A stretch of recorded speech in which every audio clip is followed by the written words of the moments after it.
Yan, good afternoon po. Yan. Sa inyong lahat. Guys, mga papsi, mga mamsi, mga Mars. Good afternoon po. Ayan, maaga na ako nakabili ng panghapunan ko. Ito, ubos lang at saka saging. Ito na ang hapunan ko. Tapos pag hindi ko na kaya, may biscuit naman. Mag-biscuit lang ako. At saka gatas pala. Yun yung ko, pinaka, ah, hindi soft drinks ang gagamitin ko, kundi gatas. Yan.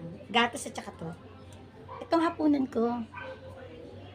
Tara mga mamshi, subukan nyo po. I-try nyo po yung ganito. Kung hindi nyo kaya, pwede kayo mag-oatmeal o kaya isang biskuit. Yan. Diet.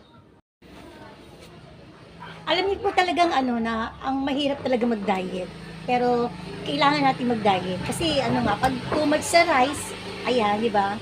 Hindi maganda sa katawan natin. Nahirapan tayong huminga, nahirapan tayong kumilos. Mga damit na gusto natin suot, hindi natin magagawa. Kaya yun ang nangyayari sa akin. Kaya ganito po ako. Madalas ako mag-diet. Pero talagang nagugutom ako. Pero kinakaya ko. Pero talagang pag gutom ako talaga. Nako, nakakadalawang biscuit pa ako bukod dito yan. Bukod sa mga prutas, nakaka-biscuit pa ako.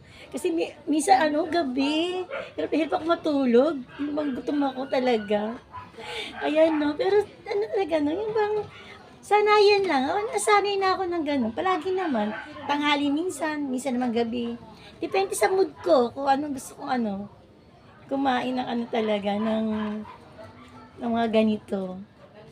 Try nyo po.